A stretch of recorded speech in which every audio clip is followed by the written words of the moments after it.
Good evening, everybody, and welcome to the Rhinebeck Zoning Board of Appeals meeting for December 16th, 2020. Before I begin the first part of the business, I want to read the opening statement that is required as a result of the COVID situation. And it goes as follows. I have confirmed with the ZBA Council that tonight's meeting has been convened in accordance with the Governor's Executive Order 202.1, which suspends certain provisions of the open meetings law to allow a municipal board to convene a meeting via video conferencing, and the Governor's Executive Order 202.79, which extends such suspension until January 1. As such, there is no in-person meeting for the ZBA, and this meeting is being conducted via Zoom video conferencing. In accordance with these executive orders, the public has been provided with the ability to view tonight's public meeting via Zoom or to watch a live stream of the meeting on the town's webpage. In furtherance with the executive order, a transcript will be made at a later date. This meeting's agenda has been duly noticed on the town's webpage, which notice was accompanied by information as to how to access and view this meeting. And with that, I will call the meeting to order. And before I get to the minutes, I want to acknowledge Dave Tobias, even though he doesn't want me to. He has served with distinction for 5 years, and he has had the good sense to not re-up for another 5 years, and he is leaving us tonight, but he's done a great job in the 5 years he's been with us. And has devoted many hours to helping this board and helping this community in this public service. So I just wanted to commend him on that.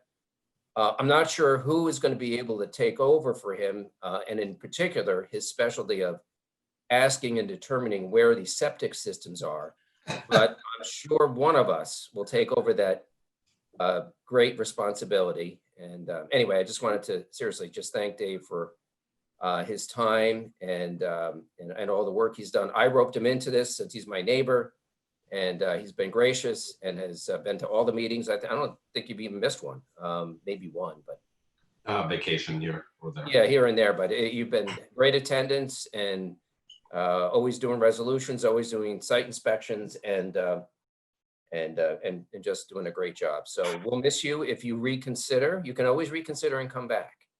Thank you. Well, I'll just add that it's been a real pleasure working with all of you, for some of you for 5 years, some of you joined more recently, but Scott, you run a great ship, great captain, and John and Kim, really excellent support, and Chris, of course, couldn't do it without you. Anyway, thank you all. It's been a real pleasure. And unfortunately, due to COVID, in the past, when members left, we got to go to either the Beekman Arms or some other watering hole and have drinks. But oh well, another victim of COVID. We can't do that. But maybe in the spring or something, we'll have a reunion. There you go. Anyway, let me get to the minutes. And did everybody have a chance to take a look at the minutes as revised? Okay. Any corrections, concerns, or comments about the minutes? I have one comment, unless I was looking at a downstream version, where it says we all approved the meeting dates for next year. I think Tim Ellenbrook, you were also here and approved those, and I don't think it said that on the copy I was looking at. Tim, you were at the last, Tim. Yeah, I was there. Yeah. Well, You didn't approve the minutes because you weren't there the time before, but I think when we approved the meetings, you joined us in that. Got it. So that was the only thing I saw. Okay, and by the way, before I make a motion to approve the minutes, I should probably do a roll call, and just to make sure we have a quorum, which I know we do. We have all 5 members. I am present. Tim Econopoli, are you here? Present. All right, and Catherine Clark? Here. Tim Allenbrook? Here. And David Tobias for the time being? Yes, sir. All right, so with that one correction, I will make a motion that we approve the meeting minutes for the November 18th, 2020 meeting. Do I have a second? Here. All right. And I'll do a roll call on that. Let's see. Tim Econopoli, Yes. Tim Allenbrook, Yeah. Catherine Clark, Yes. David Tobias, Aye. and yes for me as well. So the meeting minutes are approved. All right. We have a very odd situation where we have no new business. We have no public hearings. And we have two pieces of old business. The first is the Barrett resolution. And fittingly, the Barrett resolution is going to be read by Dave. It's his last one. And Dave, if you could just take it away. All right, thank you. Here we go. I'm going to channel Laurence Olivier. Resolution of the Town of Rhinebeck Zoning Board of Appeals in the matter of the area variance application of Hannah Barrett and Laurel Sparks, ZBA case number 1006. Whereas, background, applicant. The applicant is Hannah Barrett and Laurel Sparks, here and after the applicant. The applicant is seeking an area variance to locate an accessory structure, a 24 by 21 foot shed, closer to the side boundary than setbacks allow. The subject application and request for variance results from the determination letter from the Town of Rhinebeck Zoning Enforcement Officer dated October 5th, 2020, which noted that town ordinance requires that accessory structures be no closer than 75 feet from the side boundary. The proposed shed would be as close as 17 feet from the side boundary, requiring a 58-foot variance. Property involved, the property, the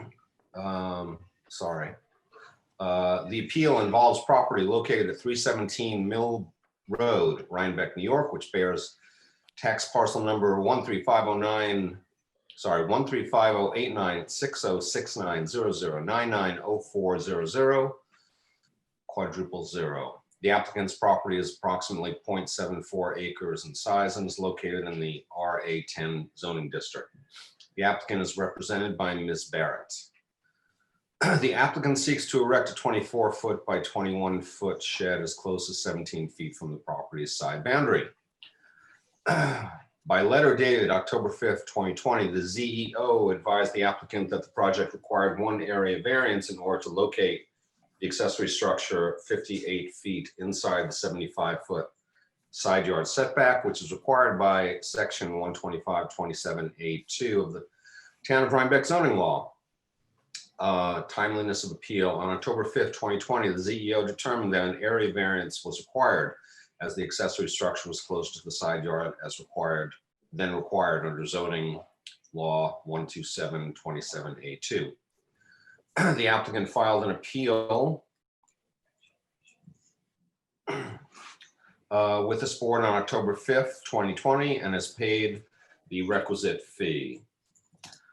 The appeal was filed within 60 days of the ZEO's determination, and thus the application is timely as required under section 125.125B of the Town of Rhinebeck zoning law.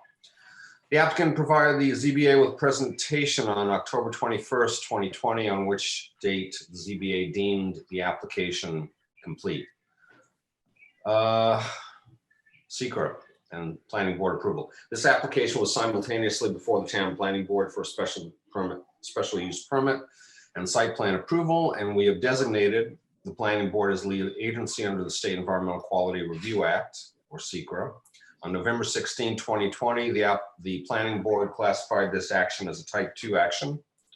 The ZBA accepts the planning board's classification and no further environmental review is required pursuant to SECRA. The application was referred to the Town of Rhinebeck Planning Board on October 26, 2020, and was reviewed by the planning board on November 16th of this year, responding on the same date with findings that the requested variance raised no significant planning concerns, but does raise potential environmental concerns related to the WRO overlay standards, which are to be assessed by the planning board, and recommended that the ZBA rely on its own study of the facts.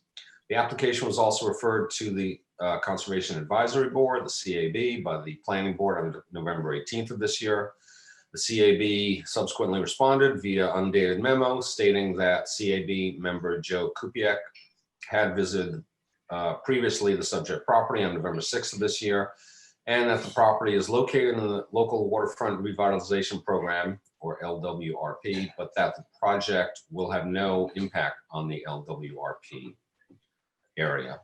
That the property is not in the 100-year floodplain, nor located near any federal or DC wetlands, and that no areas of historical or archaeological significance will be impacted by this project, end quote.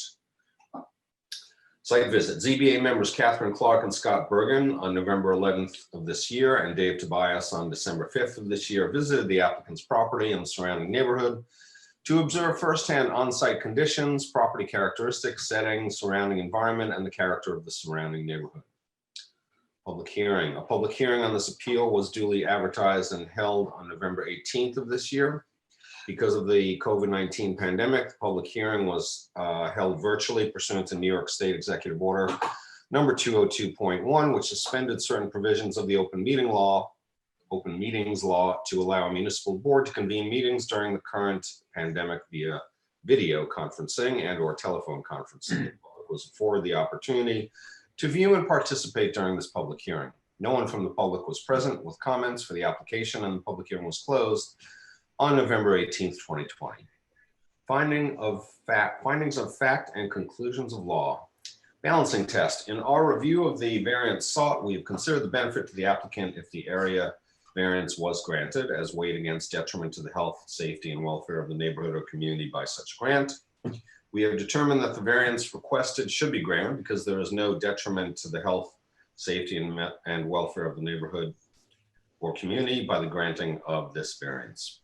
Consideration of the 5 factors in the balance test. In our determination, we have considered the 5 factors required by section 125-124C1 of the Town of Rhinebeck zoning law. A, if the variance is granted, will it cause an undesirable change in the character of the neighborhood or cause a detriment to nearby properties? We find the answer to this question is no. Shed will be visible from Mill Road, but its placement and design will be in keeping with the neighborhood and other structures in the area. B, can the benefits sought by the applicant be achieved by some method feasible for the applicant to pursue other than an area variance? We find the answer to this question is no. The property is small enough that any placement of a shed is likely to require variance from local code and would likely be seen by neighbors and or from Mill Road, but the proposed location is as far from the road as possible given the topography of the site. C, is the requested area variance substantial? We find the answer to this question is no, given the small lot size and limited available suitable locations due to topography. This is the best location for the shed. D, will the proposed variance have an adverse impact on physical or environmental conditions in the neighborhood or district? We find the answer to this question is no. While the shed will be visible from 1 or 2 neighboring lots and from Mill Road, it is relatively small and unobtrusive. E, number 5, is the alleged difficulty self-created? We find the answer to this question is yes. However, given the topography of the property, there is no other reasonable place to put the shed. Minimal variance requested. In addition to our review of the 5 factors and balancing test above, we must also determine if the requested variance is the minimum variance necessary and adequate to accomplish what is requested by the applicant. We find that the answer to this question is yes. Proposed shed is not inappropriate or unexpected for properties that lack significant expansion areas within or surrounding the residences. It is noted that roughly half the nearby residential properties on the same side of Mill Road appear to have sheds, though most are in the backyards rather than side yards. The size and design of the subject shed will be in keeping with surrounding properties and structures and the nature of the neighborhood, and the new fence erected on the subject property will reduce, though not eliminate, visibility of the shed from Mill Road. The topography of the land precludes the placement elsewhere on the property. Result of the balancing tests, based on our analysis of the 5 factors we discussed above and the consideration of having the minimal variance requested, we find that the balancing test favors granting of the area variance sought. Now therefore be it resolved based on all of the facts described above and upon the reasoning described above as follows. 1, the ZBA hereby grants a 58-foot variance from zoning law 125-27A2, which prohibits the location of an accessory structure closer to the side lot than 75 feet. Benefit to the applicant appears to outweigh any detriment to the health, safety, and welfare of the neighborhood or community by such grant. The variance is supported by the balancing of the 5 factors discussed above. 2, the granting of the variance is expressly contingent upon the applicant's full payment to the town of Rhinebeck of any and all fees and escrow deposits due in connection with this application in full compliance with Article 14, fee reimbursement of the town of Rhinebeck zoning law. This variance shall not be deemed granted until all such fees are paid in full by the applicant. 3, the granting of the variance does not absolve the applicant from having to secure any other required permits and or approvals. And finally, this variance shall be null and void unless construction pursuant to the plan is begun within 1 year of this resolution. Construction must be in conformity with the site plan, the renderings, the application, and all other information forwarded to the ZBA. I believe we need a motion to approve the resolution and move forward, or discussion. Yeah, first discussion, and good job on the resolution. I thought it read well and really set forth, the true nature of this thing. Catherine and I went out to the site, and where this shed is proposed is really the only place you could put it. And because of the topography, the roadway is actually up and it's down, so you're not going to see it. And there's some shrubbery and stuff. And to me, it made sense. Where they're placing it, there really isn't another place to do it. And given, as David noted in the resolution, other properties in the area have sheds. And it's actually, it's kind of on the side, but it's actually, as I recollect, and Catherine correct me and David correct me if I'm wrong, well, it's kind of on the side. It's actually kind of in the back too. It's kind of behind a little bit. It probably lines up with the back of the house, right? It lines up with the back of the house. So it is kind of in the backyard. It's not like it's parallel, it's right with the house. It's back a bit. So to me, it was an easy call and made sense. But I'd like to hear what the other board members have to say. I agree. I think it made sense where they wanted to put it, and the size of it is in keeping with the neighborhood and with the size of their house as well. Anybody else? Any other comments or concerns? I have one correction to add. Okay. I think on paragraph 9, the second paragraph says that the planning board referred it to the CAB, which they probably did, but I think the ZBA had also referred it to the WAC, which is essentially the same group. So if we could just change it to the ZBA, and I don't know, Chris, if you could let us know when that was referred. Okay. How do you want that to read, Kim? So it should say the application was also referred. It was technically, I think, referred to the WAC, so the waterfront advisory. Oh, second paragraph of 9. Yeah. The application was also referred to the waterfront advisory Council? Committee. Okay. By the I guess by the ZBA on whatever date. And then anywhere it says anywhere it says CAB, just change it to WAC. We referred the application on October 26th to the WAC. October 26th. Okay. Okay, any other comments, concerns, corrections? All right, Dave, you want to make a motion? Sure. Motion to approve resolution to grant variance in case number 1006. As read with corrections, and I will second that. And at this time, I'll do a roll call. Tim Econopoli, Yes.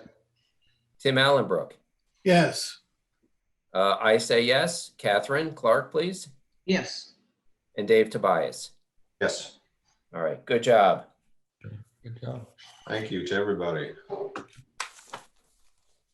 right, and the last thing we have on the agenda is the resolution for Rhinebeck Villas LLC. And I just, before I start to read the proposed resolution, I just want to thank our legal counsel for their assistance in this case. It's an interesting issue, and they did a lot of research and helped us, and I think incorporated nicely our discussion from the last time around. So anyway, hopefully everybody's had a chance to take a look at the draft, which I will commence reading. This is the resolution of the Town of Rhinebeck Zoning Board of Appeals in the matter of the appeal and application for interpretation of Rhinebeck Villas LLC from the determination of the Town of Rhinebeck Zoning Enforcement Officer dated June 23rd, 2020, stating that guest room, quote unquote, for the hotel use is interpreted to refer to a singular bedroom for the purpose of calculating density on a hotel parcel pursuant to Town of Rhinebeck zoning law, section 125-68Z. And this is ZBA case number 1003. Whereas background, 1, the applicant is Rhinebeck Villas LLC, referred to hereinafter as applicant. The applicant is represented before this board by Sean M. Kemp, Esquire, of the firm of law offices of Sean M. Kemp.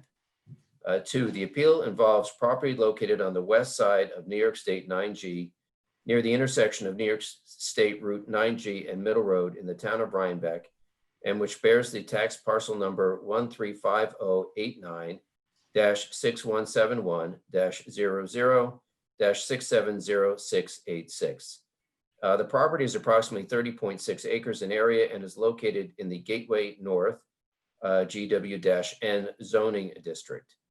Paragraph 3, according to the applicant, they are proposing to improve the property with a boutique limited service hotel/motel. A hotel motel use is permitted in the GW-N zoning district, subject to obtaining both special use permit and site plan approval from the planning board. 4, pursuant to the Town of Rhinebeck zoning law, section 125-68Z, regarding specific standards for hotel or motel, the minimum required for a lot area for the proposed use shall be 10 acres for the first 16 guest rooms, plus an additional 6,000 square feet of lot area for each additional guest room provided. The maximum number of guest rooms shall not exceed 60 rooms. The term guest room is not defined in the Town of Rhinebeck zoning law. 2, the question of interpretation presented. During a pre-application sketch plan conference between some members of the planning board and the applicant, the question was raised as to whether some of the proposed guest accommodations, which included multiple rooms such as kitchenette, bedroom, and work/office area with a sleeper sofa, constituted a single guest room for the purposes of determining compliance with zoning law section 125-65Z. Attached as Exhibit 1 to this resolution are the applicant's proposed plans presented and discussed during this pre-application sketch plan conference. Since the planning board is not authorized to make determinations as to how the zoning law should be interpreted, the question was not resolved at the sketch plan conference. 3, the zoning enforcement officer's interpretation determination. Following the sketch plan conference, Michelle Turk, the Town of Rhinebeck zoning enforcement officer, was requested to make an interpretation of zoning law section 125-68Z and whether the multi-room guest accommodation shown on its sketch plan would constitute a single guest room under that section of the zoning law. On June 23rd, 2020, the Rhinebeck ZEO issued a determination on the interpretation question presented. In that determination, she noted that the term guest room is not defined in the zoning law. Hence, she consulted with resources aimed at assisting her in determining the plain and ordinary meaning of the term. In reviewing dictionary definitions for the term guest room, she found that guest room was frequently defined as meaning a single bedroom. She noted that the Merriam-Webster dictionary defined guest room as a bedroom for a person who is invited to visit or stay in someone's home. She also noted that Collins Dictionary defined guest room as a bedroom in a house or hotel for visitors or guests to sleep in. The ZEO further determined that a primary function of the guest room numbers set forth in zoning law section 125-68Z was to use the number of bedrooms as a means of regulating and limiting the density or intensity of use to be allowed on a parcel of land to be used as a hotel. Thus, the ZEO determined that the addition of sleeper sofas in rooms separate from the bedrooms in Rhinebeck Villa's proposed plans created 2 guest rooms. Based on this rationale, she determined that the guest accommodations depicted on Rhinebeck Villa's proposed plans exceeded the allowed maximum of 60 guest rooms in violation of zoning law section 125-68Z. A copy of the ZEO's decision is attached as Exhibit 2. Section 4, appeal to the ZBA and the ZBA's review. The applicant has appealed the ZEO's determination to the Town of Rhinebeck Zoning Board of Appeals, ZBA. In that appeal, the applicant asserts that the ZEO erred in her determination that the definition of guest room is defined as a unit of guest accommodations reserved by one guest or party. The applicant further asserts that in the hospitality industry, accommodations for one guest or party are commonly described using the term key. Thus, by this definition, the applicant asserts that the term guest room in the zoning law should be interpreted to refer to a keyed unit, which may consist of multiple rooms rented to one guest or party. Thus, the issue before the board is the proper definition and application of the term guest room, as that term is used in the zoning law, section 125-68Z, in connection with a proposed hotel use. The ZEO's determination dated June 23rd, 2020 was filed on June 30th, 2020. The applicant filed an appeal with this board on August 25th, 2020, and has paid the requisite fee. The appeal was filed within 60 days of the date of the filing of the ZEO's decision appealed from, and thus the application is timely as required by section 125-125B of the Town of Rhinebeck zoning law. This appeal was deemed complete and accepted by this board on September 16th, 2020. On September 16th, 2020, this appeal was classified as a type 2 action under the State Environmental Quality Review Act, SECRA, because it is an application for an interpretation on appeal from an administrative decision from the town ZEO, reference 6 New York CRR section 617.5C37. No further review is required pursuant to SECRA. A public hearing on this appeal was duly advertised and because of COVID-19 pandemic was held virtually pursuant to the New York State Governor's Executive Order 202.1. The public was afforded the opportunity to view and participate during this public hearing. The public hearing was opened on October 21st, 2020. During the course of the public hearing, we received written and oral testimony from Mr. Kemp on behalf of the applicants, as well as 2 members of the public, Christopher Capo and Nancy Shomo. The public hearing was closed on October 21st, 2020. Pursuant to zoning law section 125-125F1, we must issue our decision in cases within 62 days from the close of the public hearing. And as an aside, this is actually within 62 days, although the applicant was gracious enough to provide an extra day just in case we needed it. But doing the math and figuring it on our fingers and toes, we figured out that we're within the 62 days. Findings of fact and conclusions of law. Our appellate jurisdiction includes the authority to review interpretations or decisions made by local administrative official charged with the making interpretation determinations of the zoning law in the first instance. In this case, that administrative official is the town's ZEO. The basis of our authority is set forth in zoning law section 11, section 125-124A, which states orders, requirements, decisions, interpretations, and determinations.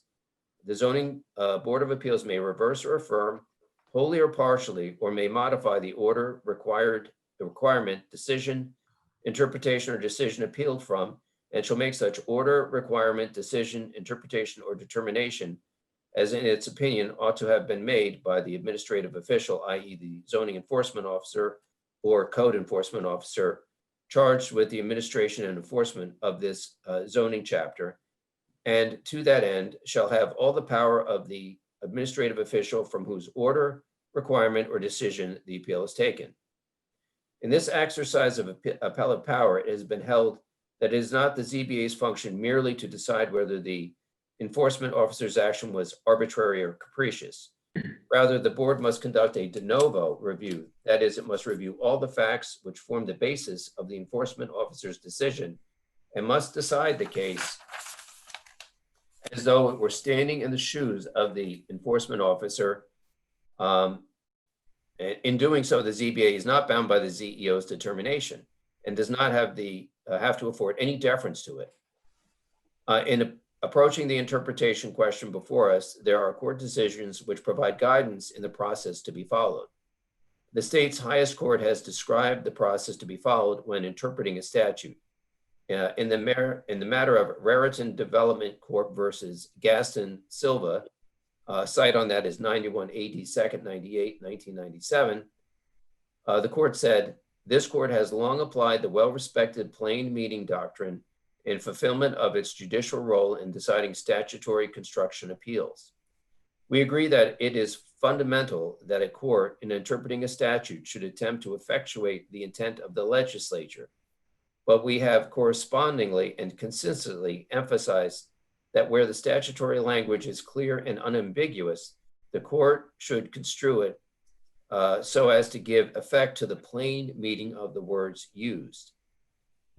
The court said further, we have provided further clear teaching and guidance that absent ambiguity, the courts may not resort to rules of construction to broaden the scope and application of a statute, because no rule of construction gives the court discretion to declare the intent of the law when the words are unequivocal.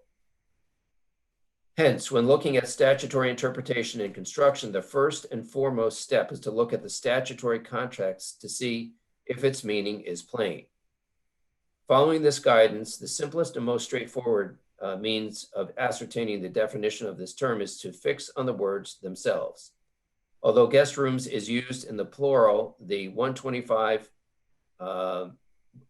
section 125-68Z, it is the term guest room which is at issue in this case. The term uses the singular to identify a guest and also uses the singular to associate a single room with a guest. If we were to be making arrangements to rent a guest room at a hotel, our expectation would be that the hotel would furnish us with a room in which to stay and sleep. This simple interpretation of these words comports with our own common sense understanding of that term based on these words. And this accords the term its reasonable and most natural interpretation. But this is not just a common sense meaning of the term. The interpretation of the term finds support when looking at how the term is commonly defined for general use. In her determination, the ZEO relied upon two dictionary definitions of the term, which provided its plain meaning. These definitions supported her determination that the plain and simple meaning of guest room was a description of a single bedroom for a guest.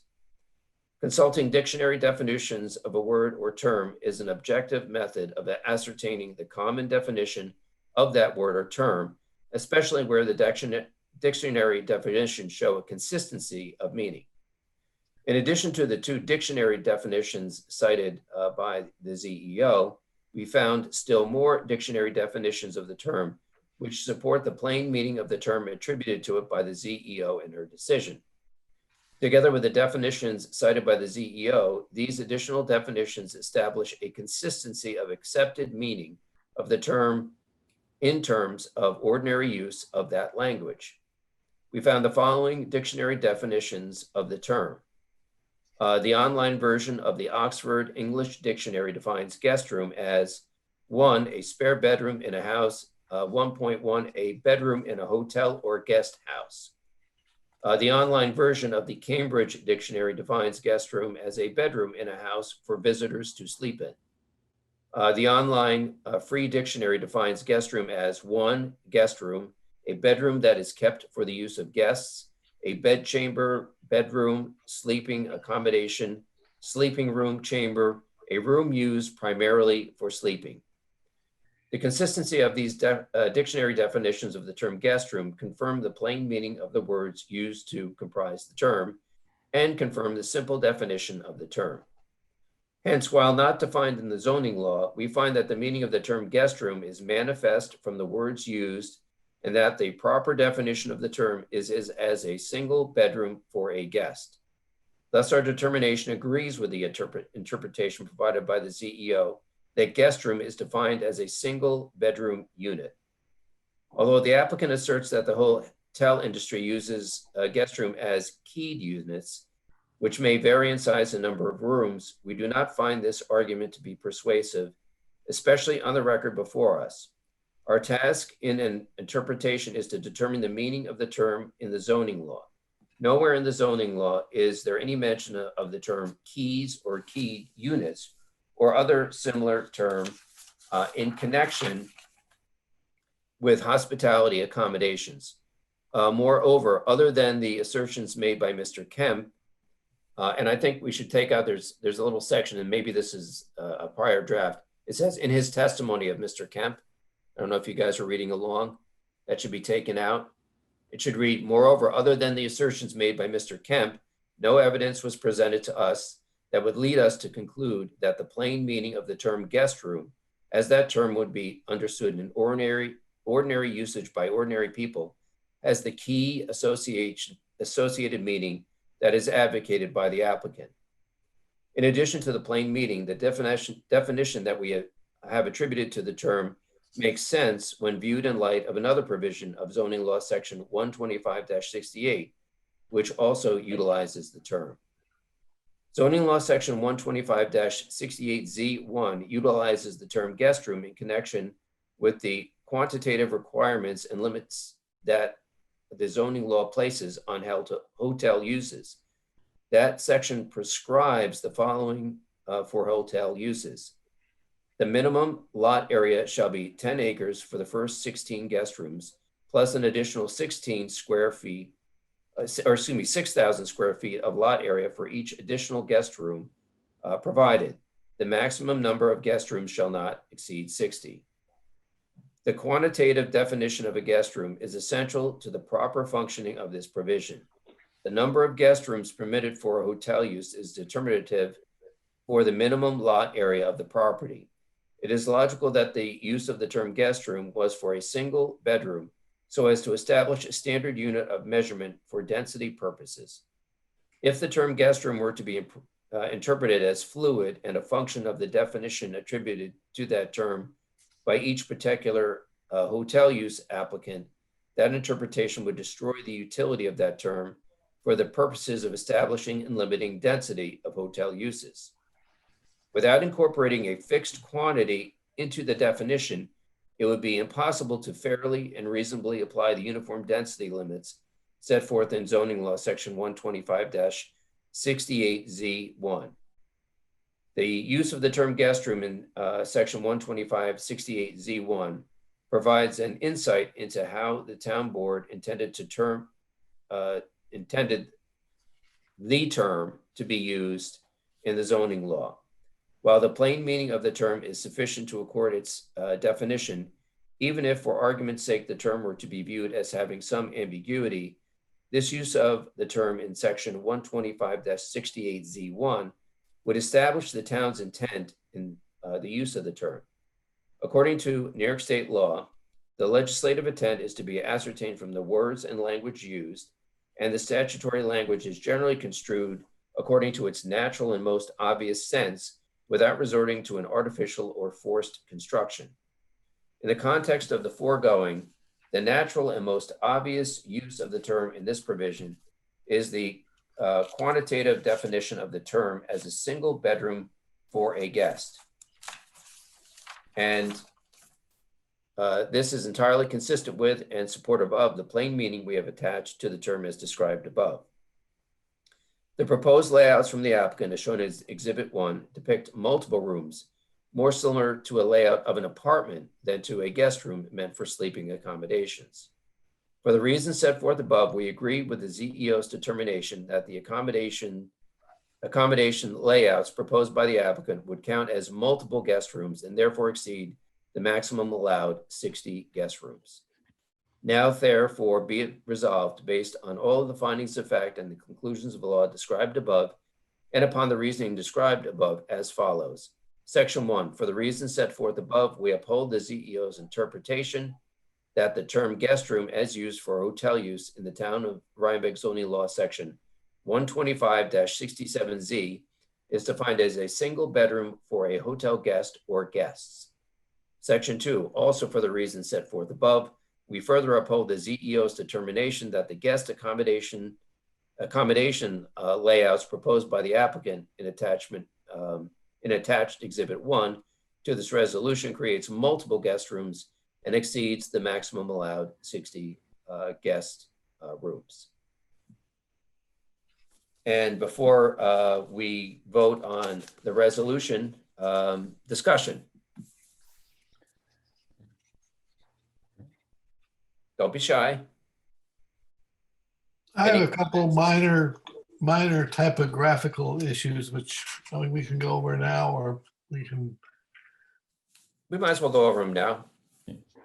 All right. On the first page, the paragraph, there's no paragraph 5. By the way, some of these. You're right.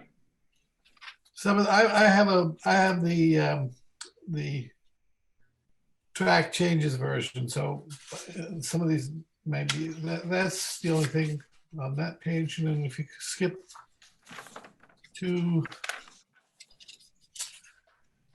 paragraph as you already you got this thing on paragraph 27.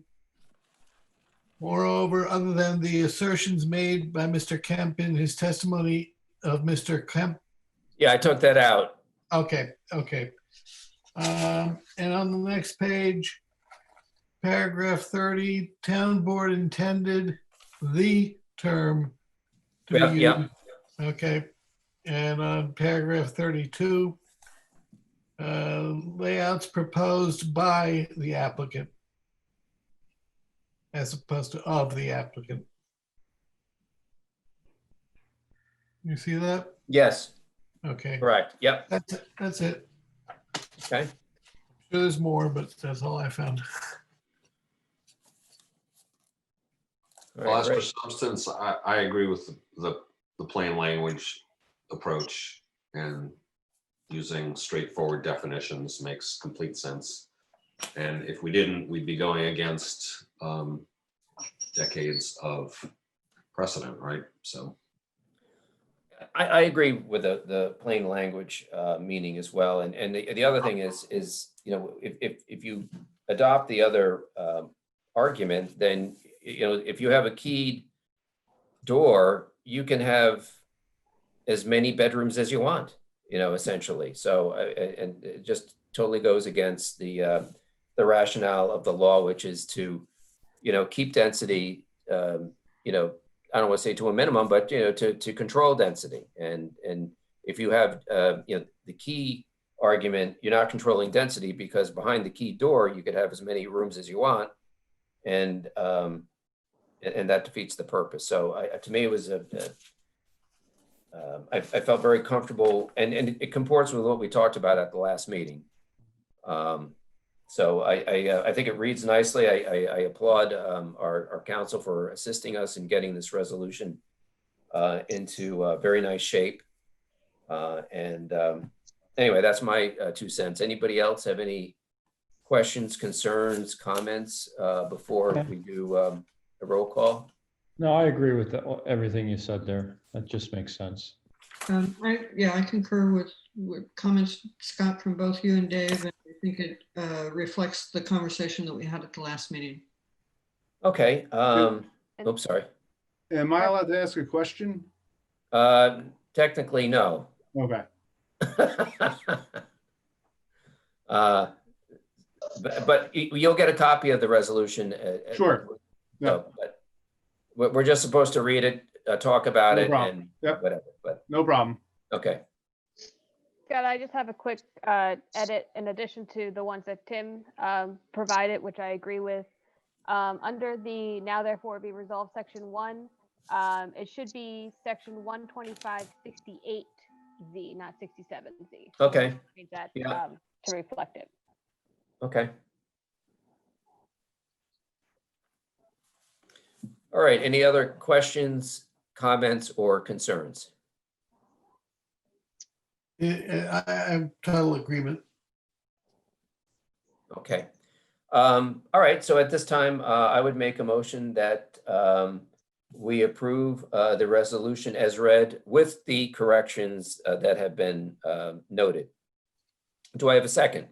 Second, All right, and we'll do a roll call now. Tim Econopoli, Yes. Scott Bergen, yes. Catherine Clark, yes. Tim Allenbrook, Yes. and last and not least, David Tobias. And least in this case, yes. All right. Well, that is all that is on the agenda for this evening. Again, just before we adjourn, I just want to say thank you again to David for the 5 years of great service, great attendance. We'll miss you, and it's going to be tough to find a suitable replacement for you, but we'll try. And you can- Huzza. I want to say thanks to Dave too. Dave, it's been great working with you and really appreciated your preparation and the sharp mind that you brought to every meeting. And it's nice that you turned out to be the Cal Ripken Jr. of ZBA members as well, and never missing a meeting. Yes. Okay, don't make me cry here, folks. We're not trying to make you cry. We're just trying to give you so many compliments that you'll be shamed into returning. Well, thank you So, all. It's been a real pleasure, and I know that I will see you all around town because we are neighbors. That's right. I hope so. Okay, great. Well, everybody have a very Merry Christmas. If you're celebrating Hanukkah, I hope you get a couple more presents. I think we have 1 or 2 more days left. And if you celebrate anything else, have a great time. And let's hope that we have a much better year than this rotten 2020. It can't be any worse. Don't say that. Careful. You never know. But everybody, I want to say thank you to the board for, a great year, doing a lot of really good work under very difficult circumstances. I want to thank the board's legal counsel for just doing a great job with this. And of course, I cannot forget the best by far ever, the greatest of all time, ZBA clerk. Yeah. Hedges. For Yes. keeping this, Oh, Chris. the glue that keeps this organization together. She is the person who does the impossible and makes me look good. So Wow. I just want to say thank you, or as good as I can. Yeah, and Thank you. I do want to say Chris helps us in a million different ways also, and really makes life easier for us. So Chris, we really appreciate that. Thank you. Well, thank you guys. You guys are great to work with as well. I'm very lucky to have the board and the support from you and Kim as I do. So thank you guys. All And right, I think your we- Christmas tree is gorgeous, by the way. Oh, thank you. All right, well, I think we've complimented each other enough for the year. So anyway, have a great holiday season, everybody. We'll see you in January. Chris, you expect we're going to have a couple of applications? Yes, January 20th, I think our next meeting is. So we Right. should have a couple new applications, yeah. And if we don't by the 4th, then I guess, John, we can skip the meeting, but with our luck, we'll have a couple of new applications. So, Yes. all right, everybody, have a great night and have a great Just holiday season. Remember to adjourn. Yeah. Scott. See you next year. Yeah, motion to adjourn. Oh, motion to adjourn. Okay, seconded. Second. Do I really need to do a roll call? No, I think we'll just do a quick aye. Okay, everybody, aye. Aye. Aye. There you All go. right.